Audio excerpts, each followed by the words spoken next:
onto this. Ooh. Got it. And then I'll record on here. And then I'll record on here then. And you record on there then. I'll record on here. I'm recording on there. Oh yeah, there we go. That. Do you want to clap? Yeah, if you want. After 3, you can't just clap randomly. All right. Well, it's more helpful because it's a more noticeable thing. Are you clapping as well? Yeah. All right. 1, 2, 3. That's what we did. Oh, whatever. I'm only doing it. I only do that because you told me to. Yeah, I've heard you talk about that on other episodes, and I'm like, that's not what I told you to do or how to do it. The point of the clap is to get away from the delay of Zoom. So if you're all doing it at the same time, there's going to be delays. But I thought the point of it was so that you could match the vocals up easier. It is. The way I taught you to do it, which you instantly forgot, is say I'm going to clap. You'll put your headphones on the microphone so that it will pick up my clap. So then we're syncing what you hear with what I'm saying. Yeah. Whereas otherwise, we're just having a bit of a clap at the beginning of the podcast, which is also lovely. I like having a little clap. Yeah. So today, well, this is a weird one really, because I'm joined by you, but you're here to talk about me. Yeah, or shall I explain kind of why I offered myself up for this as well, I guess, because I was listening to recent episodes and all the intros are saying, I pre-recorded this because I'm on holiday at the moment, having a wonderful time, and so on and so forth. And I thought, no, you're not. So I thought you'd probably want to explain it all. Yes. But then I thought it's easier to explain things with someone else there to talk to and go back and forth with. I struggle massively when I try and get everything I wanted to say if I'm just talking to a microphone. So yeah, obviously you and I have been in a lot of contact over this time. And I thought you might want to explain it all here. I mean, I'll start by noting how I found out you were in hospital by absolutely ruining the vibe on your family group message. Because a week or so before you went to hospital, it was my birthday, and you added me to your family group so everyone could say happy birthday, which was a mess anyway because I don't know any of the phone numbers. I know them all, but I don't know who's saying happy birthday. I'm just seeing a load of numbers saying, have a great day, Pip. And I hadn't really... Since then, I hadn't chipped in at all on your family group message because it would feel weird. And then your eldest, Lola, just put a message in saying, love you, Mum. And I thought, perfect. So I did a throwing up emoji. And then she messaged saying, that's not actually funny. And then messaged me directly to say, Mum's in hospital at the moment, actually, and we're very worried and all that. So I was like, oh... The first time I try and engage, I look like a bad guy. So I replied saying, look, I didn't know that. It's still quite funny, but I will concede it's less funny knowing that. And then one of your family, I don't know who, said, stop grovelling, Pip. So I found that funny. Nicole. That was Nicole. Was it Nicole? Yeah. The other non-family member. She is technically... She's family. Unofficially adopted daughter. Yeah. So... I laughed at that, and then your youngest came in saying, I love you, Mum. So I did a throwing up emoji again. And she said also it wasn't appropriate. I was like, well, I'm just all in now. I've either got to double down or just leave the group. So that's reminded me, I did mean to text you yesterday because Lola and Juno don't like the Muppets. Right. They're not, I know. Yeah, exactly. They're the best. I know. And every year I'm like, please, can we go to the Muppet Christmas sing-along at the Prince Charles? Yeah. And every year they're like, no, I don't want to go. And so yesterday or the day before we were eating and I was like, please, can we go this year? Like that can be my Christmas present. Yeah. And Juno, she's being all, everything's yes at the moment to me because obviously I think they were quite traumatized by what happened. And she was like, yes, I'll go. But Lola was like, I don't want to go. So I was like, fine, you can stay at home on your own. I'll get Scrooge to come and look after you. And she turned around, she was like, oh, that's all right, I like Uncle Dave. I didn't want to text you because I was like, that's really quick. Perfect. But yeah. But so prior to that, you'd done an Instagram video about period pains. Yeah. So And this was the basically, precursor to all that happened, right? So I'll start from the very beginning. Mm-hmm. Look, when I was pregnant with Lola, when I went for my first scans, this was 10 years ago, I went for a scan and they discovered that I had a 10 centimetre cyst in my womb. Mm. Yeah. Yes. And so they were like, oh, don't worry, as the baby gets bigger, it will disperse. So I was like, all right, fair enough. And then when it was in the November, and I gave birth to Lola in the February. So that's how pregnant I was. I think I was like 33 weeks or something. I don't know. Mm-hmm. I was actually at an antenatal group, like class. And prior to this, I did have to have regular scans because of the cyst, because I think they just wanted to make sure that everything was okay with Lola. But anyway, so I was sitting in this antenatal class and I just got these stomach pains. And it was absolutely horrendous. They ended up calling an ambulance to take me to hospital. So obviously it was terrible because I was in an antenatal class with stomach pains. Anyway, Did that freak everyone else out there? Everyone's trying to learn how to be relaxed about pregnancies. Yeah. And then one of you starts screaming in pain and getting taken off in an ambulance. I actually took myself out because I was there on my own because the father was actually on a Christmas do or some kind of do getting. So he rocked up pissed. Brilliant. Late. And I'm sitting outside on the steps like, guys, they've called an ambulance. And I can't, to be honest, I don't really remember. I mean, it must have been very unsettling for the other people. I do know that I think they told them later on. I might have even said, I think it might be the cyst, because maybe someone had said it might hurt when it burst, but I had no idea of how much it would hurt. Mm-hmm. So I have got ovarian cysts. I think when I had Juno, I don't think I had any cysts, or I might have had little ones, but they didn't need to worry about them. So anyway, that was all. Whatever. So I have experienced a cyst bursting before. The pain is absolutely unbelievable. I think I was in hospital for a week when it happened with Lola, but then I don't know if they wanted me to stay there for longer, obviously, because I was pregnant. Because when I got on the ward, the first doctor that came to see me basically told me that I might go into early labour, and because of how pregnant I was, the survival rate was really not as good as if, So literally, I was just like, for fuck's sake, like, well, I mean, thankfully, nothing did happen and everything. Why tell me that? But it's like, why are you? And I was on my own as well. I was like, you could have at least waited for like. Yeah. Anyway, so then a couple of months ago, I think it was in May, I woke up. It was a Sunday night, or Sunday early hours of Sunday morning. It was about 2:00 in the morning. I woke up with what I thought was ovulation pain. So when your eggs get released from your ovary, sometimes you can get a bit of a pain. And I was a bit like, it's not really the right time for that, but I just didn't really think anything of it. So I was trying to go back to sleep, couldn't go back to sleep. So I went downstairs, took some tablets. Tablets didn't really do anything. So for about a couple of hours, the pain was just getting gradually worse. And I'm thinking, right, I need to go to hospital because I'd taken a lot of painkillers, nothing was doing anything.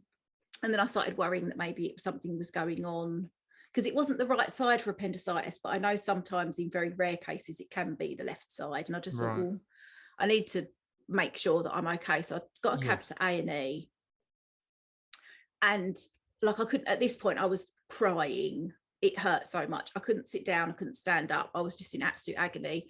Thankfully, A&E wasn't actually that busy. I think I phoned my first taxi at 4 and I was phoning to come home again at 5. Like it was all very quick. Yeah, that's good. But a doctor examined me and he said, oh, I think it might be a burst cyst. And I was like, oh yeah, okay, that makes sense, because I've had that before. So I just kind of assumed that that's what it was. They gave me some really strong painkillers and they worked, and I came home, went to bed, I was fine. Well, I wasn't fine, I felt really shit for about a week, but the pain didn't hurt anymore. But so they rushed me through to be seen in 2 weeks to have a scan. So it's kind of under like the cancer umbrella. So the doctor was like, you'll go to the cancer ward, but don't worry, we don't think you've got cancer, but we just want to get you seen quick to find out what's going on. So the following Saturday I had a scan, and when he was doing the scan, the guy was kind of saying all these measurements, and I just wanted him to say, oh yeah, you've got cysts and that's probably what's burst and that's what's happened. But after the scan, he wouldn't tell me anything. And I was like, why will you not tell me anything? It was like, no, your doctor has to tell you. Your doctor has to tell you. And I'm thinking, well, that's fucking weird. Like, why won't you just tell me anyway? So, so then I got booked to see. I had to go and see a gynecologist at the hospital, and they told me that I had to have an MRI because I had 2 masses. So that's why he wouldn't tell me what he saw, because obviously he didn't know what it was. And I suppose it's all a bit, we don't know what's going on. Yeah, it's better to say your doctor has to tell you than I've no idea, mate. Yeah, exactly. Don't know what the fuck that is. Yeah. Don't look nice though. Basically, yes. So I see, when I saw this gynecologist, he said, I'm going to send you for an MRI. She was all like, are you sure it wasn't, first of all, she said that the pain that I'd had was, she said it was ovulation pain. I was like, no, it wasn't ovulation pain. Then she tried to say it was constipation. And I was like, look, I'm 43. The only time I've ever been to hospital is to have my children, and obviously for the cyst as well with my first pregnancy. I'm not one of them. I mean, don't get me wrong. I know you say that I'm always ill.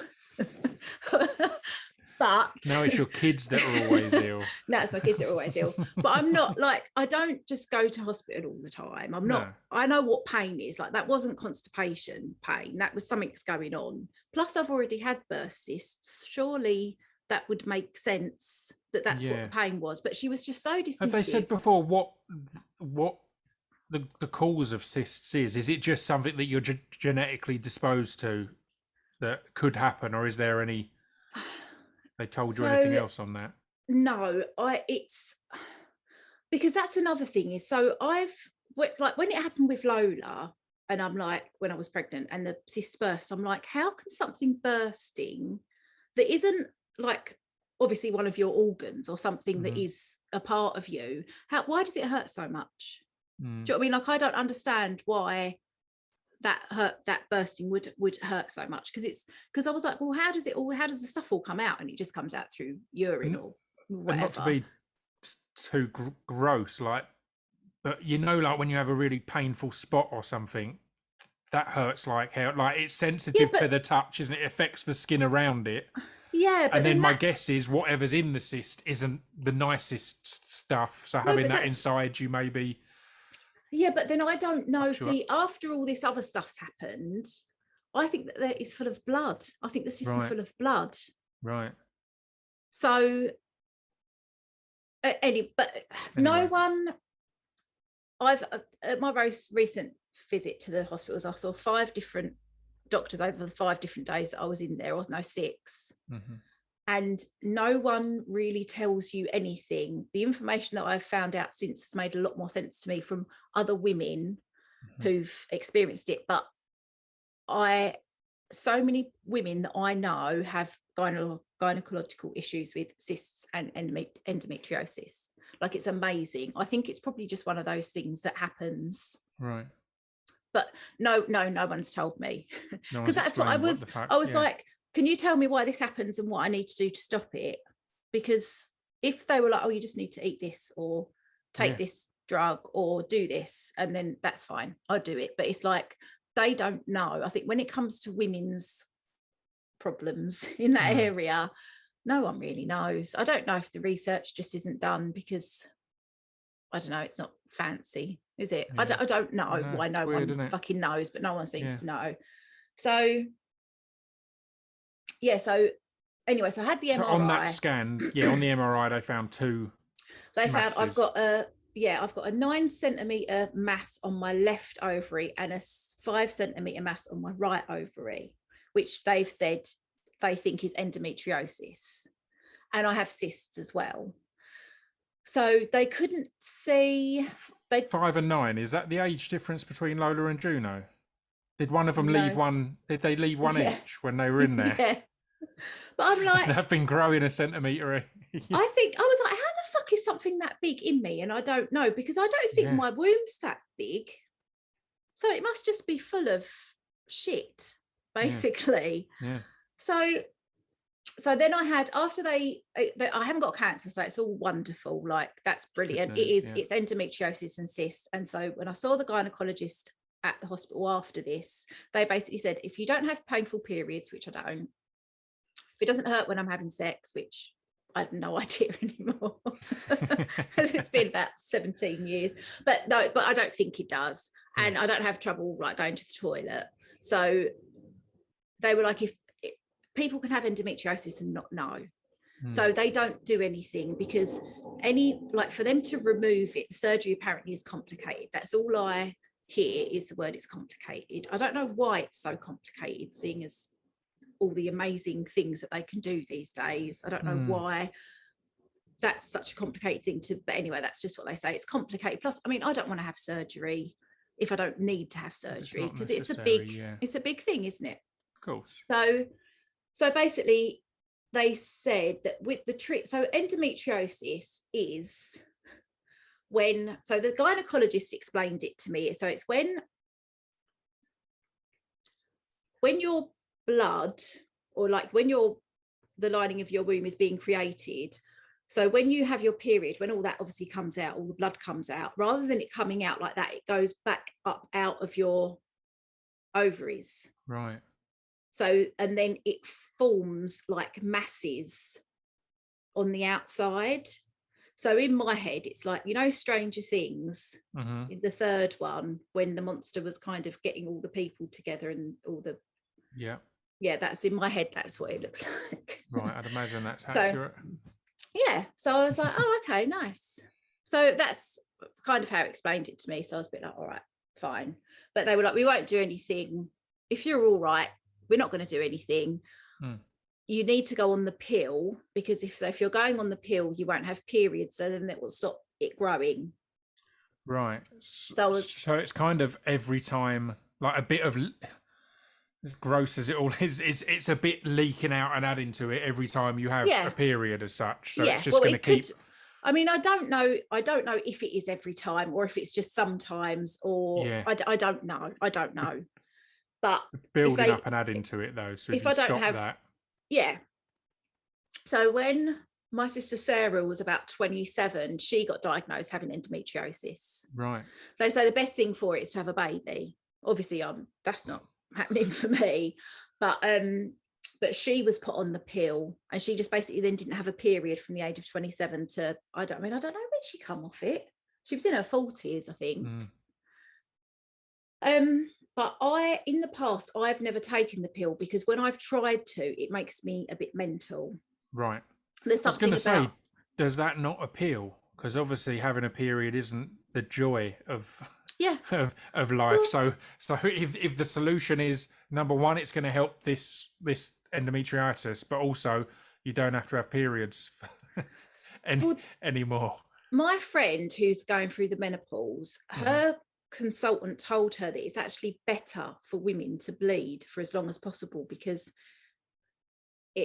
if your body's still going through that process, it's when that stops, it's when you start getting the problems with your bones. And so even though periods are awful and they've been the bane of my life ever since I got them, I've never really liked the idea of the pill, because to me it doesn't seem right that you're stopping yourself from doing something that's, rather than me taking a pill to stop them, I'd like them to figure out why I've always had PMT or why all this other stuff happens and find a way to fix that, rather than, I don't know, it's never sat well with me, the idea of taking the pill. Plus I've never been able to, because it's hormonal, it's hormones, and it has always made me, like I said to you today before we started recording, I don't feel good today. Like I've woken up, when you feel you just got a cloud over you. I just feel shitty. Usually I'm quite an upbeat person, but I feel emotional. I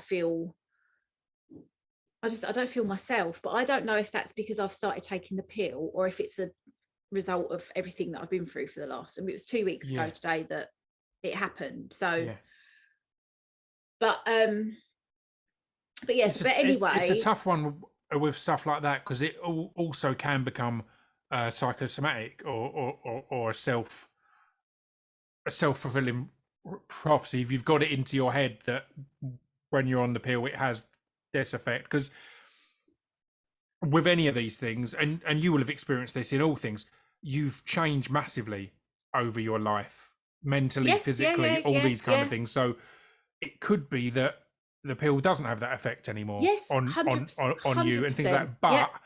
if you've got that emotional attachment to the pill, you're going to be more, is that what's causing this? Yeah, Is that what's happened? I had, and I've spoken about this before, so you've got the coil, you've got two different types of coil. You've got a one with hormone in it, which I've had, and then just the normal one. And I had just the normal one put in, I think it must be getting on for a couple of years ago now. And that doesn't have any hormones in it, it's just copper. Right. And I had it put in, and I got really down, and I couldn't get myself out of it for a good few months, and that was really unlike me. And then it dawned on me one day, I was like, it's the fucking coil. And I had it taken out and I was fine. My doctor would not accept that it was the coil that had affected my mood like that, but it was, because as soon as I had it out, I was okay. Now I'm taking the pill because the gynecologist prescribed it to me, and I'm like, I'll try it if that's what the cure, the treatment is for it, then I'll try it. And yeah, I'm older now, I know my hormones have changed. I mean, like I said, I'm 43, I'm going to be entering the menopause, sooner rather than later. So it might be the fact that my natural hormone levels have adjusted now to the point where I could take the pill and it'd have no effect on me whatsoever. And I'm really hopeful that it doesn't, because I'm happy now to take the pill. I don't care if it's going to stop me from suffering. That's fine. 100%. That's fine. But but obviously, like yesterday, I felt really good. It was the first day I'd felt good for a long time, and now today I don't feel so good. And I don't know if that's just because I overdid it yesterday, because I got all excited because I felt good. I was going to say that could be a recovery type thing, couldn't it? I'm not going to know. I mean, I'm not going to stop taking the pill. I'm going to give it time, and I'm really hoping that it does work. But I don't know. For me, I don't think it's a good enough answer to just stop your natural cycle as a treatment for a problem that you've got. Because if that natural cycle is what's causing the problem, then that does make sense, right? But so anyway, so I found out I've got endometriosis. They put me on the pill, but I hadn't started taking the pill until recently, because the prescription hadn't got to my doctors for me to start taking it. So anyway, so 2 weeks ago on Thursday, I was due to go on holiday on the Sunday. So I was at home working because I had to get all my work done before I went away. And my period was due the following Saturday. So it was a week before was due to come on. But my last 2 cycles after my episode with what I thought was the cyst bursting, my periods have been a week early. So they've been every 3 weeks rather than every 4 weeks. Right. So if that was the case with this cycle, it was the day before my period was going to come, because it was going to be a week early. So I got what I thought were period pains. And I just thought, oh, great, I'm getting my period a week early again. This must just be, So. And that's when you did a video about bad period pains, isn't it? Yeah. So So I took some tablets, but I didn't really do anything. And then I started I didn't really get worried, but it was just more because it's just annoying pain, because it's just like you just want it to go away. But then it started kind of getting worse, and I thought, I still had 2 lots of the really strong painkillers they'd given me when the cyst had burst, because I kept them, because I thought, if it happens again, at least I'll have something to get me to the hospital. Do you know what I mean? So I took 1 lot, didn't do anything, took another lot, didn't do anything. And then I started thinking, fuck, I couldn't get another prescription of these painkillers because they were too strong. My doctor wouldn't do it for me. So I knew they were strong. So I got Lola to phone my sister to come over, because I just thought, I need to go to bed. I can't, And then the pain just ended up getting worse and worse and worse. And I think it got to about 8 o'clock at night. And I just said, I need to go to the hospital. I can't. I was in absolute bits. I was really crying. Again, I couldn't stand up, couldn't sit down. I just thought maybe the cyst has burst. I've got another burst cyst, or maybe it was the cyst that burst the first times. Now, maybe it only burst a little bit, and now it's really burst. So she took me to A&E with the kids. So I'm in my pajamas crying. I must have looked such a state. And we got there and it was a 5-hour wait. It was absolutely packed. And we had to queue. You kind of queue to check in and then you queue to check in again. It was weird. Anyway, I think I was making such a scene. For me, it felt like we were there for 10 minutes and then I got put through to triage. Lola said that she thinks it was a bit longer than that, but it was very quick that I definitely got taken in before, what I should have done. I definitely wasn't waiting 5 hours. So I got seen and they gave me oral morphine like straight away. And then Sarah and the kids had to go and I was kind of left to sit outside just so they could see how I got on. And then after about an hour, the morphine started wearing off and then it was again. So this kind of went on for a few hours. And then eventually I got put into a bed and I was given morphine intravenously. Is that right? Yeah. And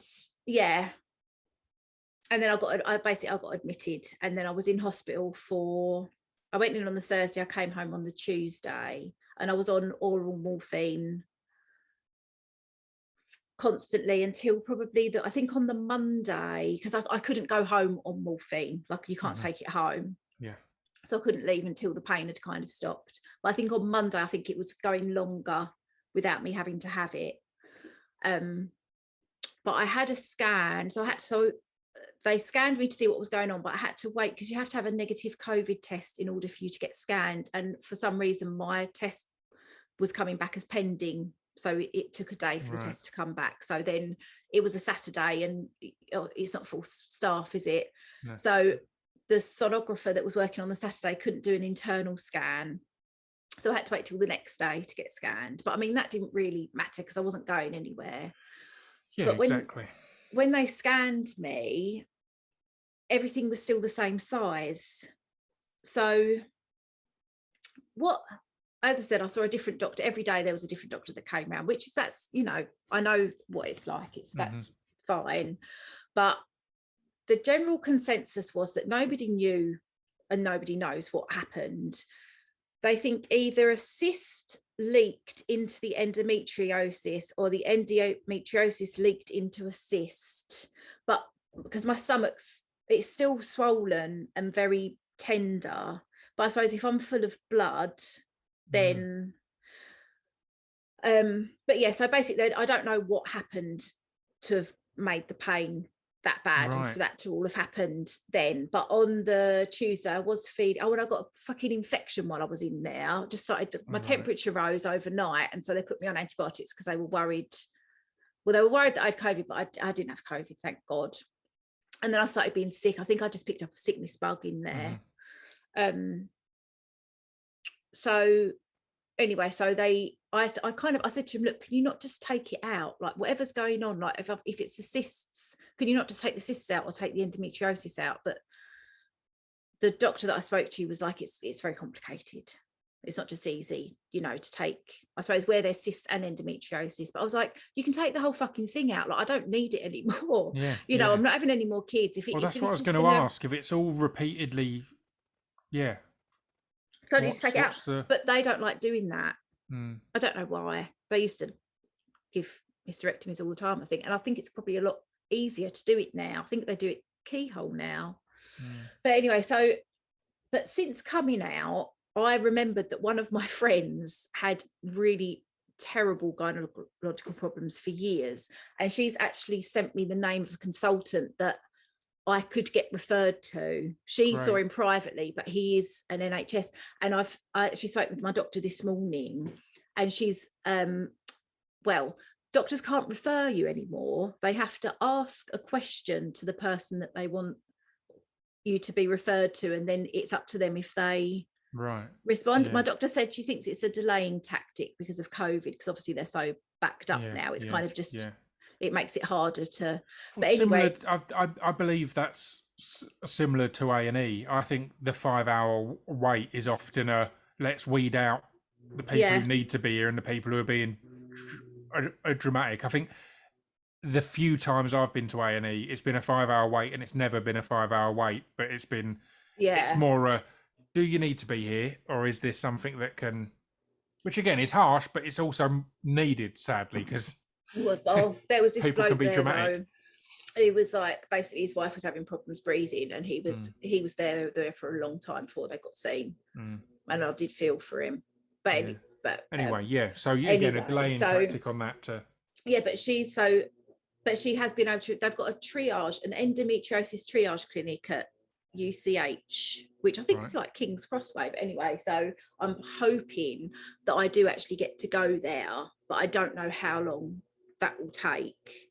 But so anyway, but I've had people contact me, and one of my friends, she's had endometriosis, so she told me that she'd always had painful periods, which a lot of women do, but always kind of been fobbed off for years because that's what happens. But eventually they sent her for a scan, and they basically said, if there's anything, we'll let you know. And she never heard, so she just assumed everything was fine. But as she was getting older, it was getting worse, and she was bleeding a lot in between her cycles. And she just phoned the doctors, and she said, look, I'm worried it might be cancer. I know that I've had the scan and that nothing showed, but this isn't right. So, I'm in a lot of pain and I'm bleeding a lot.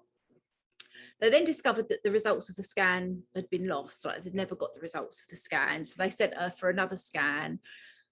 And she ended up having a laparoscopy, which is when they put a camera inside you, which my doctor told me today is actually the only way they can diagnose endometriosis. So even though I've had an MRI, they haven't actually done, they need to look inside me to actually see what's going on. So I think that's what will happen next.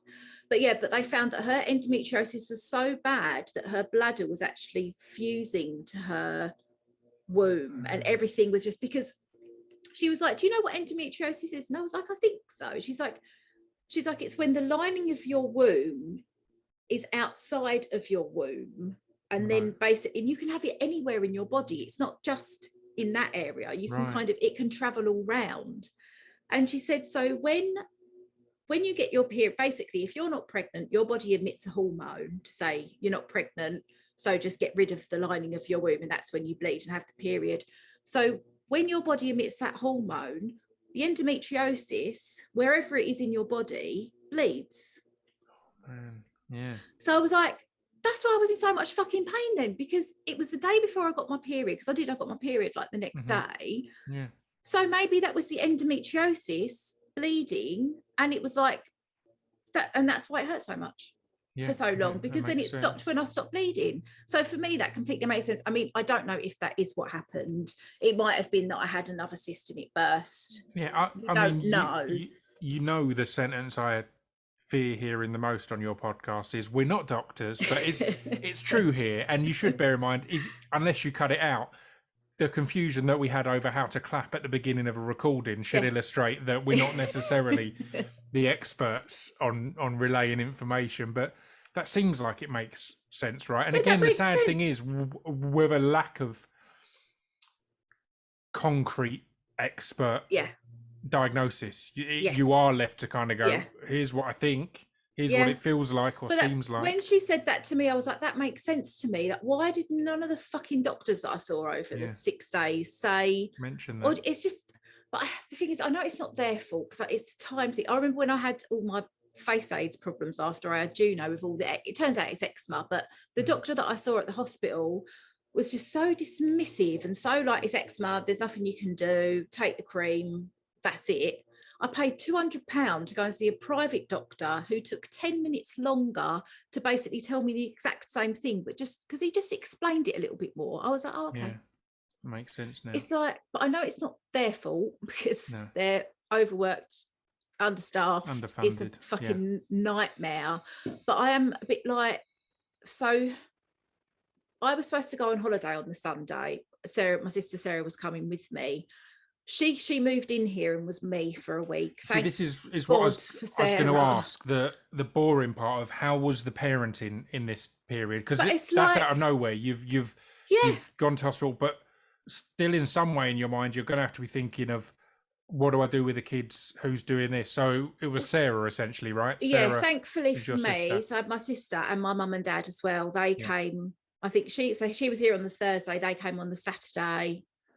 And then Sarah was here because until they come to pick me up on the Tuesday, and then she left on the Thursday, so she was here for the week. But I'm very lucky that I've got that person that can come in and be me, because not everyone would have that.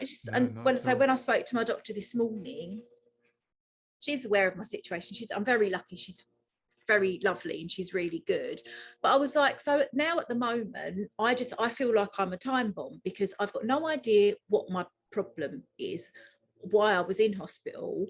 And if it is the fact that it's my body, it's the endometriosis bleeding because of my period, does this mean that this is going to happen next week when I get my period again? You know, because I can't be back in hospital for 5 days. You know, I need to know what the problem is and to get it fixed, because about it, but she's completely sympathetic for that, but also she's like, I'm going to refer you, but I don't know how long it's going to take. And I asked her about the hysterectomy as well, because I was like, really, if everything's going to be so complicated and they're not going to want to give me surgery because of like whatever, will they not just give me a hysterectomy? And she just said they just really don't like doing it.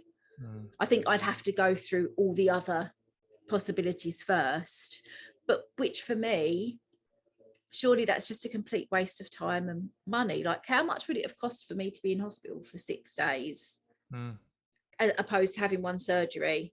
I mean, I know obviously there's going to be complications with having a hysterectomy, and it's not just, you know, an easy fix, but and it's obviously they've got to find what's right and what the best, most logical solution is, because again, that as much as you're let's just do it, it is a big surgery, it is a big choice to make.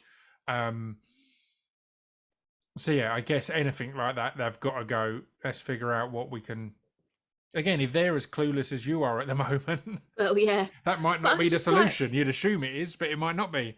It's amazing, isn't it? You know, it's because, and then I thought, fuck, so the majority of women that I know were put on the pill at whatever age and were on the pill up until they wanted to have children. So loads of people might get endometriosis, but not have had it because of the pill. Do you know what I mean? Like, it might be actually like a really common thing. I've had so many messages from people. One of my good school friends, she suffers terribly with endometriosis. It actually prevented her from ever having children because it can affect fertility. I mean, terrible.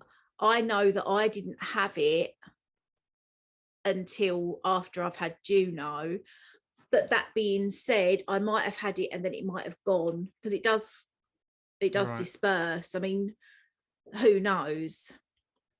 But I just think it's just the same old story of, it's just not enough is known about women's health. And one of the doctors actually did say to me, he said, we don't really know enough about endometriosis and we are trying to fix that. I was like, oh, good. You can start with me. I was going to say, I'm here. Help me. So how's it been being back? I know you came back, and as I said, there was a period that Sarah was still there to take on your role. You, and to be clear, you were discharged with when you were recovered enough to be on lighter pain meds, essentially, but you were still sent home with pain medication and still in a great deal of discomfort. It wasn't all right, you're done, go home. I know from speaking to you throughout the period that you were keen to get home as soon as you could, because you've got the kids, and it's great that you've got someone helping, but there's still going to be that same maternal urge and responsibility to be like, I need to be home though, because how long can I be away?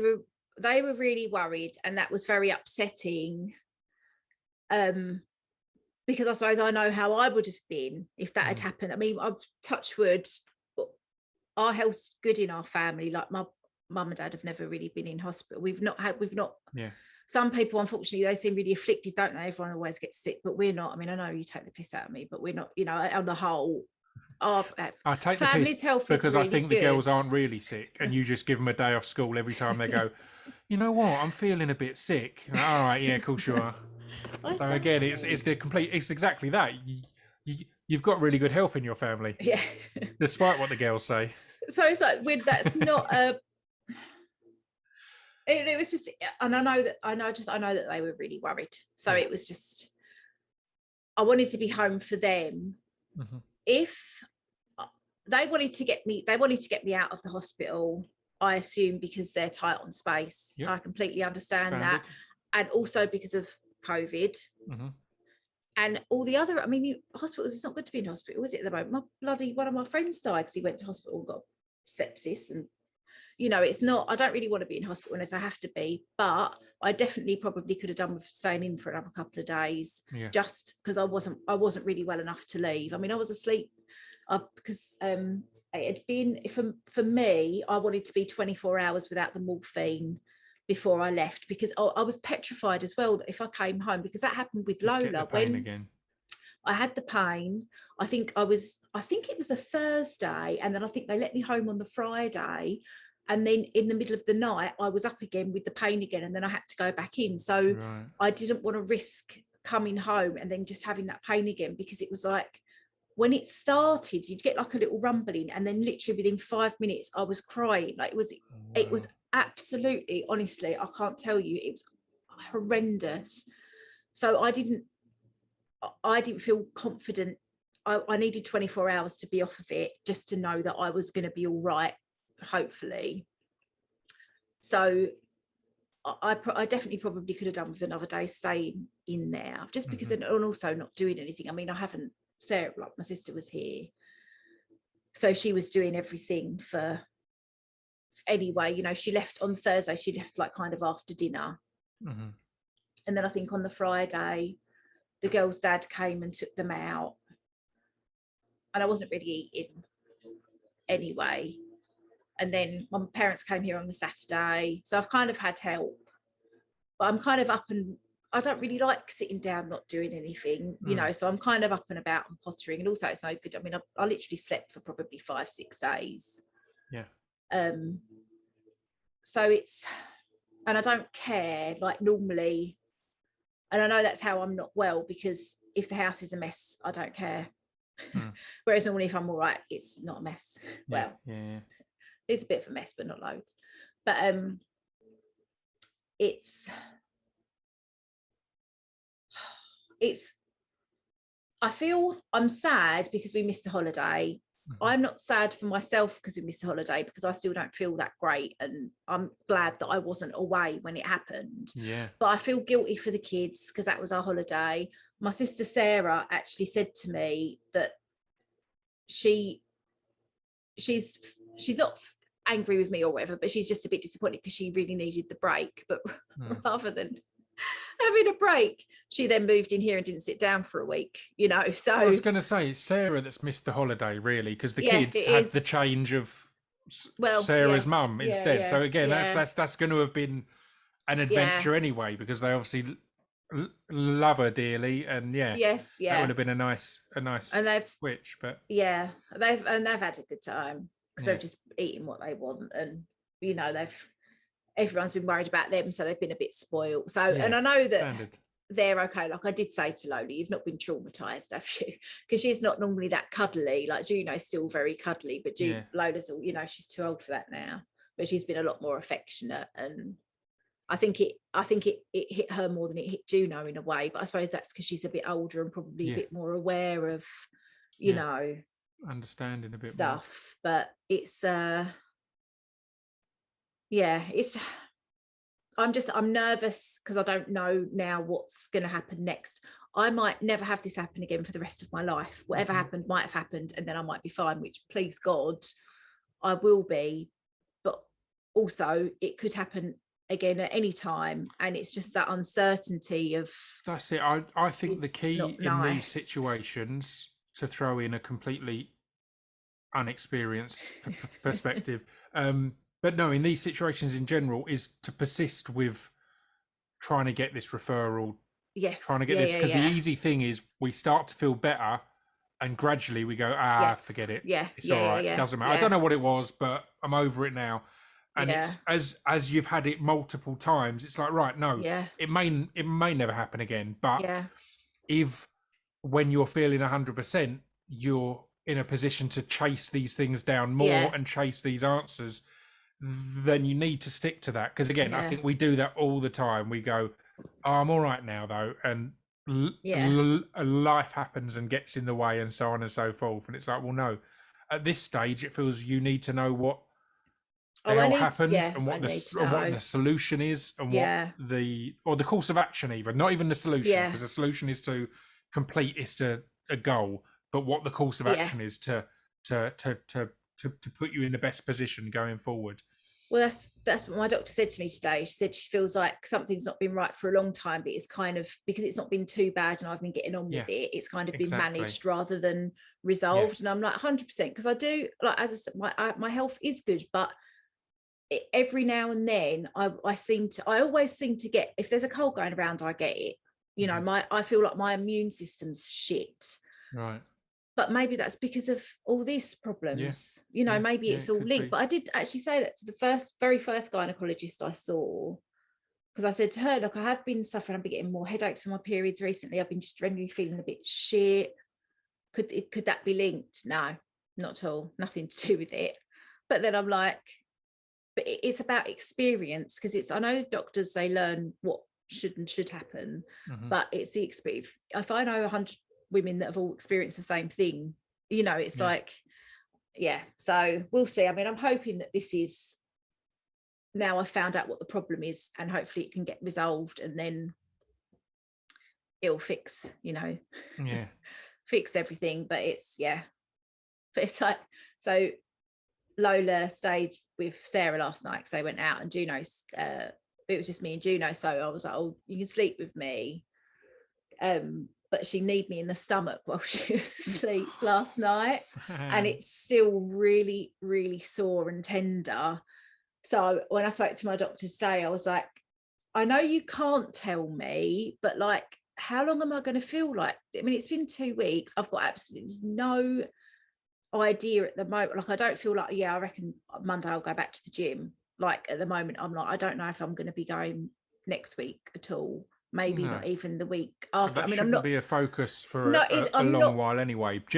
I don't want to rush back to it, because, but it's just my life in general. I want to get back to my life, and you know, that's part of my mental. You know, I like going to that's my social life. I want to work there as well, so I do need to go. But it might be a thing that you have to adjust your relationship with the gym, like still go but do less. Because again, a lot of things with our bodies, like health's a really weird one, and gyms and exercise are really weird ones, because like everything, they can tip over the scale.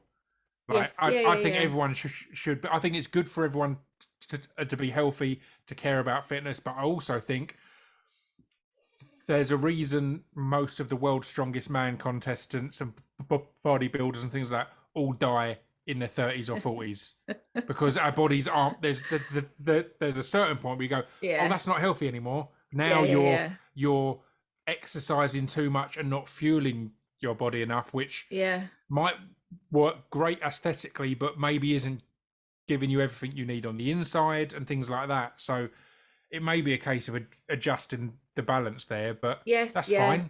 That's doable. That's still being a regular at the gym and all that, but just lowering everything a bit, or doing shorter sets or whatever. And I don't know, because I hurt my back doing a deadlift the week before, and I don't know if, because it was all the same side, I don't know if I fucked myself and twinged something that's, you know, maybe I had an effect on it. I don't know. But regardless, if that is the case, then I just want it all taken out, so it's not gonna, you know, affect. But but it's just that things like that. I say this all the time with, like, again, when it comes to exercise, people have the misperception that discipline when it comes to exercise involves exercising, and it doesn't. Discipline when you're into exercising involves the rest days and not doing too much, because it's crazy addictive. I did it yesterday. I did 3 workouts yesterday because I had a good clear day. I was doing a load of weight-based stuff, and I thought, I've got a rest day tomorrow, so I'm resting today completely. I'm not doing anything strenuous, but still, I know I exercised too much yesterday because I was like, I'd done my morning one and then I did a lunchtime one, and I was about to make dinner, and I thought, I'm feeling all right. I might do a quick light kind of just kettlebell thing. I've got a certain one that I do, and that's a lack of discipline. That's not discipline. People will get into your heads like, yeah, you're pushing really hard. You're doing 2 a days, or you're doing every day with no rest. It's like, right, that means you've got no discipline at all. Because again, you need your body. You need to give your body time to recover. You need to give it the fuel and the right things to recover and all that. So yeah, it might not be a bad thing that you need to take the foot off the gas a bit. Yes, and then it might make you adjust that. Yeah. Because again, we've spoken privately on this. It's wicked that you've got really into fitness, but equally, all things in good measure. Yes, yeah, no, I know. And particularly when it's something you've got into. Imagine it was this point in your life, or when you, at this age, or when you got into hard drugs. Imagine the mess you'd be in. Oh God! You know, so fitness can be the same. Yeah, if you're in your 20s, go as hard as you want. Your body's got this crazy metabolism and everything else, it will heal. But as we're both older, it's like you need to do things in good measure, because otherwise you're going to end up doing more damage. And I don't genuinely think that doing a deadlift badly has caused all of this. No, I don't think it. I don't things like think that it can has, affect. But things like that can affect how, like you spoke about,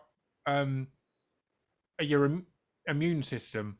Yeah. If you've got a bad balance on the exercise front, that can wipe out your immune system. Always been shit. Yeah. Though I think, but I was definitely overdoing it over lockdown. Yeah. I wasn't eating enough compared to how much I was working out, but I'm eating more now. I'm not worrying so much about what I'm eating.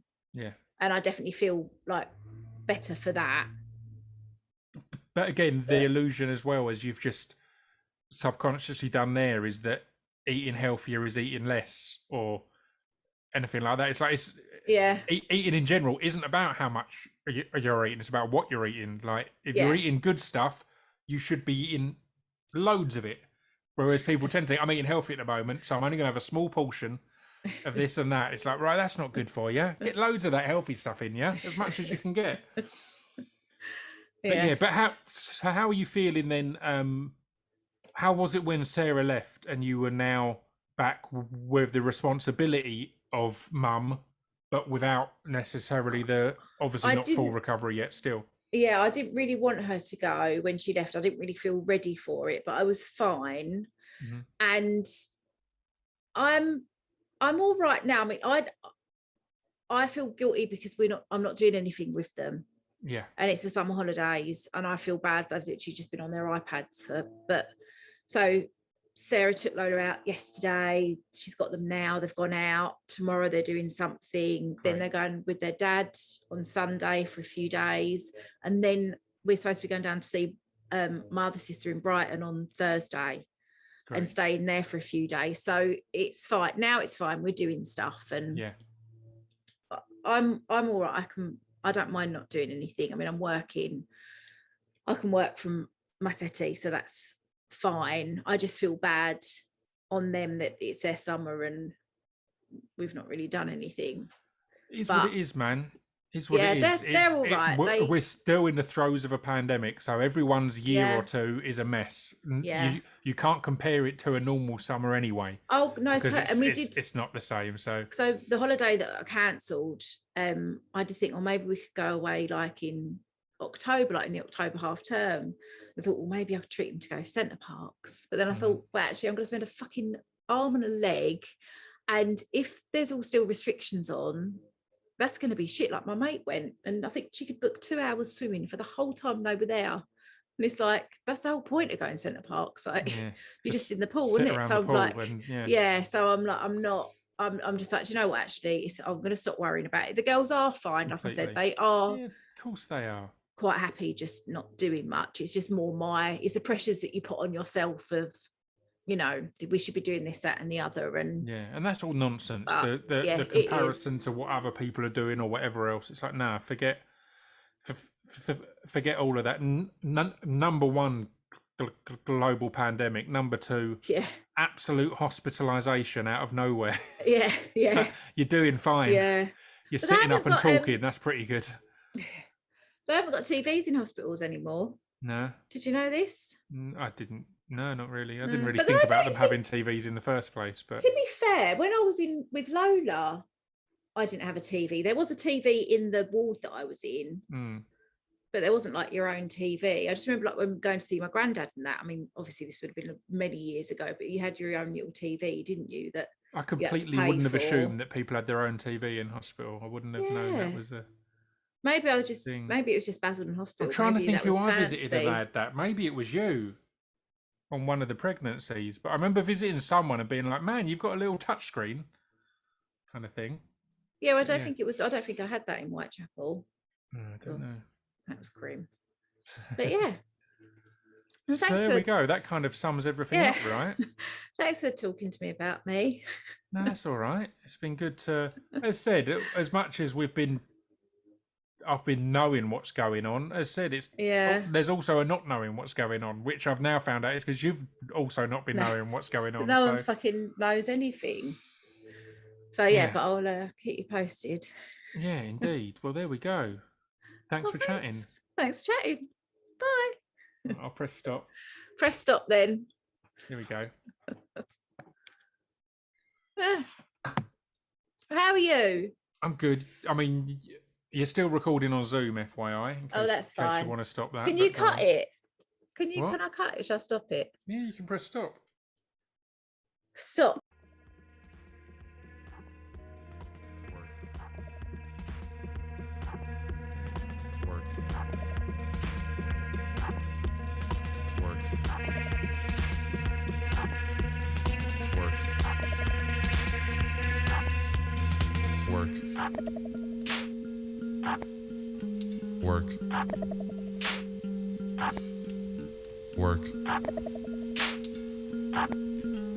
Work.